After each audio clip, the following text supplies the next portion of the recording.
नमस्कार। शब्दगोष्ठी कार्यक्रम शख्सियत में आपका स्वागत है। मैं मोहनलाल मोदी आज उपस्थित हूँ राष्ट्रीय तेली साहू महासंगठन के वरिष्ठ नेता श्री बाबूलाल जी साहू के साथ। आज हम बाबूलाल जी साहू से बातचीत करेंगे महासंगठन को लेकर, उसकी कार्य प्रणाली को लेकर और तेली समाज में गतिविधि क्या चल रही है, परिस्थितियां क्या है, उन सबको लेकर। बाबूलाल जी, आपका स्वागत है स्टूडियो में। आजकल राष्ट्रीय तेली साहू महासंगठन चर्चाओं में बना हुआ है, तो ये पूछना स्वाभाविक हो जाता है कि जो तरक्की, जो प्रचार हासिल किया है आपके संगठन ने, वो दिखाई दे रहा है, लेकिन समाज हित में उसने क्या मापदंड स्थापित किए, इस बारे में कुछ बताएं। राष्ट्रीय तेली साहू महासंगठन एक राष्ट्रीय स्तर का संगठन है। ठीक है। इसमें बहुत सारे समाज के हित के लिए जो उन्होंने स्थापना की, जिस उद्देश्यों को लेकर, राजनीतिक को लेकर, शैक्षणिक को लेकर, सामाजिक जो कुरीतियां हैं उनको लेकर, जो सामाजिक अपने सामाजिक बंधुओं से अत्याचार उनको प्रताड़ित किया, इन सब चीजों को लेकर उनको सबको खत्म करने के लिए ये राष्ट्रीय तेली साहू महासंगठन का गठन हुआ और उन्हीं लोग उसी उद्देश्य को लेकर अभी 29 राज्यों में चल रहा है। अच्छा। और कोई यात्रा जैसी चीज इन राज्यों में अभी सन 2012 में राष्ट्रीय तेली साहू महासंगठन के राष्ट्रीय उपाध्यक्ष थे सम्माननीय मुरारी गुप्ता जी उस समय। तो उन्होंने 12 जिलों में सन 2012 में 19 जिलों में उन्होंने यात्रा जनजागृति तेली जागो जगाओ जनजागृति रथ यात्रा निकाली थी समाज को जगाने के लिए। अभी मध्य प्रदेश में पिछले साल रथ यात्रा निकली थी। अच्छा। जो कि अपन सबने देखा ही है कि महादेव की रथ यात्रा, जगन्नाथ जी की रथ यात्रा थी, उसमें तो समाज की कुछ लोगों का सवाल है, बल्कि मैं तो ये कहूँगा बहुत खुलकर कि जो इस यात्रा के केंद्र में दिखाई दी है, वो लोग ही कह रहे थे कि ये यात्रा महासंगठन की नहीं है। ऐसा नहीं है, ये यात्रा महासंगठन की ही थी, क्योंकि जो शुरुआत में जब अप्रैल में पिछले साल अप्रैल में 2022 में अप्रैल में जो रथ यात्रा की शुरुआत हुई, जिसमें अपने राष्ट्रीय अध्यक्ष मुरारी गुप्ता जी ने हरी झंडी दिखाई और उसमें राष्ट्रीय तेली साहू महासंगठन में जो भी उपस्थित थे, राष्ट्रीय तेली साहू महासंगठन के पदाधिकारी और सदस्य थे, अन्य कोई नहीं था, अन्य किसी संगठन के व्यक्ति नहीं थे। इसलिए कार्यक्रम पूरा राष्ट्रीय तेली साहू महासंगठन का ही था। तो इसमें हमने नोट किया और लोगों ने नोट किया कि जब यात्रा शुरू हुई और फिर समापन तक बीच का जो अंतराल लगभग 1 साल का रहा, शायद 14 महीने भी हुए, वो नाम कहीं देखने को तो नहीं मिला महासंगठन का यात्रा का। जी, शुरुआत में तो राष्ट्रीय तेली साहू महासंगठन का नाम चला, जैसे जैसे कुछ लोगों को फिर सफलता दिखती गई और उसमें लोगों को थोड़ा सा अहम टाइप का, महत्वाकांक्षी लोग अहम टाइप का आ गया कि अच्छा, रथ यात्रा राष्ट्रीय तेली साहू महासंगठन की नहीं, ये मेरी रथ यात्रा है, अहम टाइप का हो गया लोगों को, इसलिए उसका नाम बदलने की कोशिश करने लगे। और अंत में भी यही हुआ कि उसका नाम को बदला गया और जो भी सब तेली साहू संगठन, सभी संगठनों को एकत्रित करके बनाया गया कि उसको सबको बनाया जाए। इसी कारण अभी ये जो समस्याएं हैं वो आ रही है, इसी कारण आ रही है कि अध्यक्ष पदों के लिए। तो आपकी बात से जो लग रहा है, शायद आप ये कहने का प्रयास कर रहे हैं जैसे नाम जानबूझ के हटाया गया। हाँ, जानबूझ के यही तो था कि लोगों को जो बताया ना कि अभी जो कि लोगों को अपने आप में ये लगने लगा कि मैं ही जो कुछ हूँ, मैं ही हूँ, जबकि ऐसा नहीं है। जो पहचान है, जिसकी रथ यात्रा निकाली गई, राष्ट्रीय तेली साहू महासंगठन हरी झंडी दिखाई गई, जो थे वो राष्ट्रीय तेली साहू महासंगठन प्रदेश अध्यक्ष थे। बीच में उन्होंने अपना प्रदेश अध्यक्ष नाम लिखना बंद कर दिया कि मैं राष्ट्रीय तेली साहू संगठन का नाम लिखना बंद कर दिया। उनको लगने लगा कि नहीं, ये संगठन का नहीं, ये मैं जो कुछ कर रहा हूँ मैं कर रहा हूँ, अहम की भावना आ गई, इसलिए उन्होंने बदलने की कोशिश की और बदला भी जितना उनका चल सका।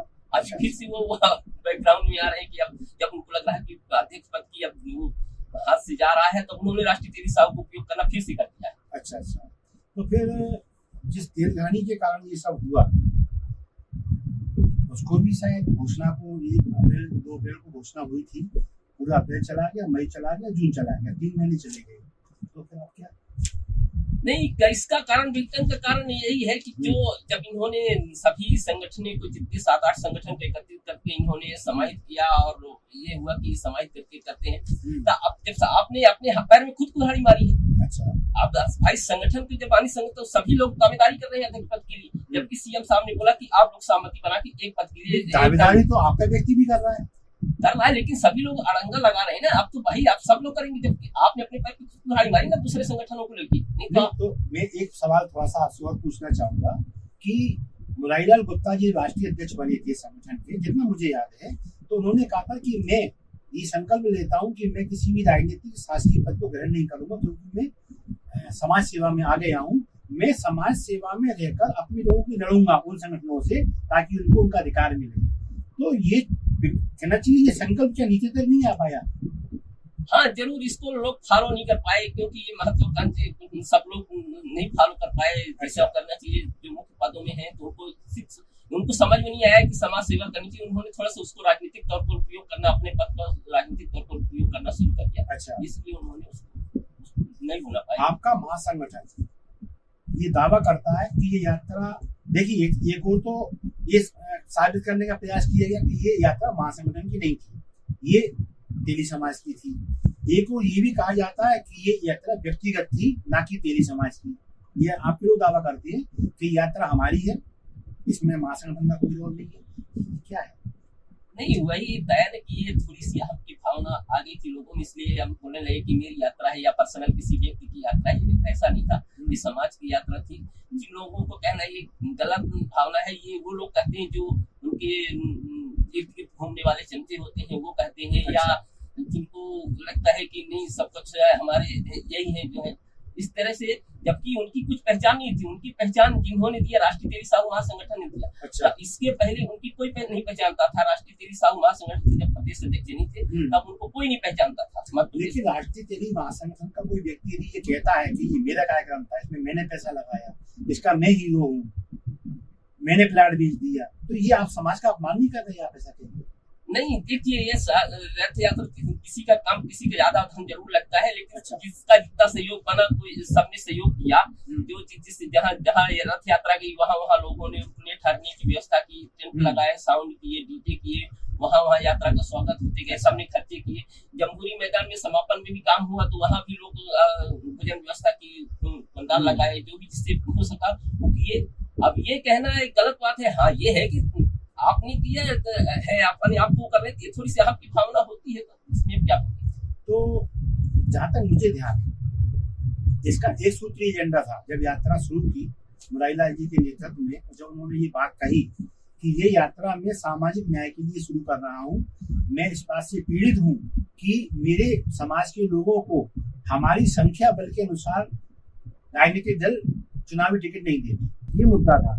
और मैं ये जागृति रथ इसलिए निकाल रहा हूँ ताकि लोगों में जागृति आए, और हम इस यात्रा के माध्यम से एक तो लोगों को जागृत कर रहे हैं, और इधर संगठनों पे, सरकार पे दबाव डाल दें कि आपको अब हमारी संख्या अनुसार हमारे लोगों को टिकट देने पड़ेंगे, ये मुद्दा था। और मैं ये जागृति रथ इसलिए निकाल रहा हूँ ताकि लोगों में जागृति आए, और हम इस यात्रा के माध्यम से एक तो लोगों को जागृत कर रहे हैं, और इधर संगठनों पे, सरकार पे दबाव डाल दें कि आपको अब हमारी संख्या अनुसार हमारे लोगों को टिकट देने पड़ेंगे, चाहे वो कांग्रेस हो, भाजपा हो, सपा हो, बसपा हो, कोई भी हो, आम आदमी पार्टी हो। ये मुद्दा कहाँ चला गया? नहीं, रथ यात्रा जब शुरुआत हुई थी इन्हीं मुद्दों को लेके हुई, जो समाज की समस्या है। आज हमारे मध्य प्रदेश में कोई भी अपने समाज का एक भी विधायक मंत्री नहीं है। इसी को पीड़ा को लेके राष्ट्रीय अध्यक्ष की पीड़ा थी, तो इसी के लिए रथ यात्रा शुरू की। बीच में इन उद्देश्यों को गायब कर दिया गया।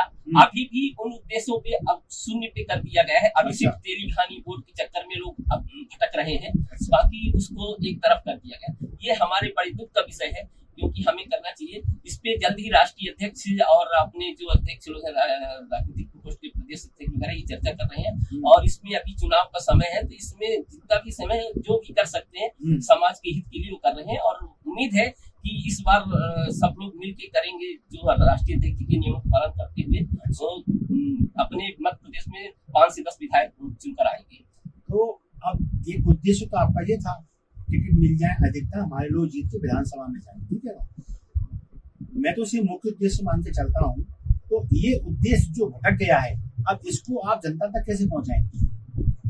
क्योंकि आपका व्यक्ति जो जिसको आपने दूल्हा बना के भेजा था वो तो तीर्थगानी की परिक्रमा ले रहा है बिना दुल्हन का, तो फिर ये उद्देश्य जो आपके संगठन के नहीं, कोई एक व्यक्ति नहीं है संगठन, महासंगठन में एक व्यक्ति नहीं है। हमारे महासंगठन में 5 प्रकोष्ठ हैं, 5 प्रकोष्ठ राजनीतिक प्रकोष्ठ, युवा प्रकोष्ठ, महिला प्रकोष्ठ, छात्र प्रकोष्ठ। एक प्रकोष्ठ का व्यक्ति भटक गया तो क्या, उसके लिए राजनीतिक प्रकोष्ठ है, युवा प्रकोष्ठ है, महिला प्रकोष्ठ है, IT सेल है, छात्र प्रकोष्ठ है। ये सब 5 प्रकोष्ठ मिलकर काम कर रहे हैं। अच्छा। तो मुद्दे और भी हैं, अत्याचार है, हमारे समाज के लोगों पर अत्याचार हो जाता है। एक संध्या साहू का मामला आया था, मुझे अच्छी तरह याद है कि कुछ लोग उसमें बिल्कुल नहीं बोले, और आज स्थिति ये है कि हमारे बेरोजगारी भी है, कुछ कुरीतियां भी हैं। इस बारे में कोई नहीं, ये इस बात के लिए ये साबित करता है कि उस जब गर्म माहौल, उस समय जब संध्या का माहौल चल रहा था, जब वो पीड़ित थी, जब वो जेल में बंद थी, लोगों से मदद मांग रही थी, लोग मदद कर रहे थे, उस समय एक इटारसी में मीटिंग भी हुई समाज की। अच्छा। लेकिन उस मीटिंग में ये मुद्दा नहीं उठाया गया, क्योंकि उनको अपनी रथ यात्रा अपनी उनको लग रहा था कि हम कुछ हैं, सब कुछ है हमारा। तो जनता का, आखिर हम समाज की नहीं कर रहे हैं ना, संध्या समाज की थी ना, तो क्या रथ यात्रा मात्र से हम समाज का कल्याण कर लेंगे पूरा? नहीं, उस समय तो रथ यात्रा भी बंद थी, एक कम से कम मीटिंग थी, तो वहाँ पे एक मुद्दा उठाना था कि भाई ये भी सामाजिक मुद्दा है, इसमें भी अपन विचार करें, इसमें भी समाज की पीड़ित व्यक्ति है, क्योंकि हम जो विचारधारा लेके चल रहे हैं उसमें ये भी विचारधारा शामिल होती है। अब इसमें एक सवाल और आता है इसमें, कि मुझे याद है क्योंकि उस आंदोलन का मैं भी एक पार्ट रहा हूँ, तो हम लोग और ये सारे प्रकोष्ठ वहाँ पहुंचे भी थे, तो उस वक्त भी ये सवाल उठा था कि प्रकोष्ठ तो सारे हैं, आपका प्रदेश अध्यक्ष गायब है इसमें से। तो ये जो विसंगतिपूर्ण जो स्थितियां बनी कि जनहित के मुद्दे आए तो हम गायब हैं, जब लाभ का मुद्दा आया तो हम वहां से हटने तैयार नहीं है। देखिए, मुख्य संगठन को छोड़ के बाकी सारे चाहे IT प्रकोष्ठ हो, चाहे महिला प्रकोष्ठ हो, चाहे युवा प्रकोष्ठ हो, चाहे राजनीतिक प्रकोष्ठ हो, सभी समाज सिर्फ अपनी अहम भावना छोड़ के वो समाज के हित के लिए जो कर सकते वो दिखावा नहीं करना चाहते। ठीक है, वो उनका उद्देश्य रहता है कि ठीक है, एक संगठन मुख्य उद्देश्य से भटका है तो क्या हुआ, एक प्रकोष्ठ मुख्य उद्देश्य से भटका है तो क्या हुआ, बाकी तो कर रहे हैं ना। हमें दिखावा नहीं करना है, उनका उद्देश्य है कि हमें दिखावा नहीं करना है, हमें समाज के हित के लिए जो हो सकता है वो करना है। समाज के हित के लिए करते रहते, निरंतर कर ही रहे। नहीं, आगे तो आपने राष्ट्रीय अध्यक्ष की बात कर दी, प्रकोष्ठों की बात कर दी आपने, लेकिन यहाँ जो साबित करने का ये कुचक्र चल रहा है कि नेता तो एक ही है मध्य प्रदेश में। नहीं, ऐसा नहीं है, मध्य प्रदेश में बहुत सारे समाज सेवी हैं, बहुत सारे नेता हैं, आप चाहे इनसे भी बड़े बड़े नेता हैं, इनसे भी बड़े बड़े समाज सेवी। काम बताइए, काम क्या है? काम इनके समाज सेवा ही करना, जो भी है अदर के हैं तो समाज सेवा को लेके है, सबका उद्देश्य समाज सेवा ही है। पर आप लोग अलग अलग काम करने की शैली, अलग अलग विचारधारा अलग अलग से है, लोग अलग अलग तर्क करने का तरीका है सबकी अलग अलग, लेकिन सबका उद्देश्य तो यही है कि हम समाज सेवा ही करें। अच्छा, तो कुल आपका आशय ये है कि समाज में बहुत सारी विभूतियां ऐसी हैं जो समाज सेवा के क्षेत्र में अपने तरीके से काम कर रही है ना? मतलब हमारा समाज किसी नेता के भरोसे नहीं है जी। चलिए, काफी सवालों के जवाब आपसे हो गए। अब मैं चाहता हूँ एक संदेश समाज के नाम, जो सारे धुंधलापन छा गया है ये परिदृश्य पे, उसको साफ कर सके, समाज के नाम संदेश आपको। मेरा समाज के नाम संदेश यही है सभी समाजी बंधुओं से कि आगामी विधानसभा चुनाव आ रहे हैं, इसमें अगर जो हमारे समाज के अंदर जो कमियां हैं, जो कुरीतियां हैं, जो अत्याचार हो रहे हैं, जो समस्याएं हो रही हैं, जिसका हम निदान नहीं करें, क्योंकि हमारे कुछ सदन में हमारी समाज की बात उठाने वाला कोई नहीं है। ठीक है।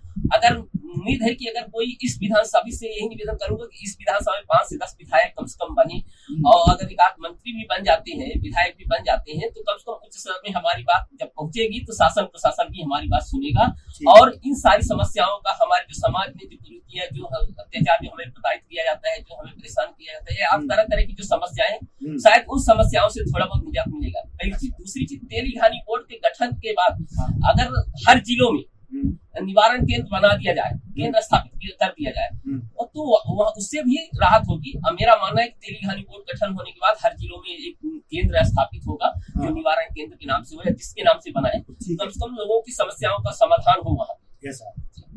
तो ये थे बाबूलाल जी, बाबूलाल साहू। उन विभूतियों में गिने जाते हैं जिन्हें राष्ट्रीय तेली साहू महासंगठन का एक स्ट्रक्चर मध्य प्रदेश में खड़ा होने में जिन लोगों के हाथ लगे हैं प्रमुख हाथों में, उनमें बाबूलाल जी का नाम आता है।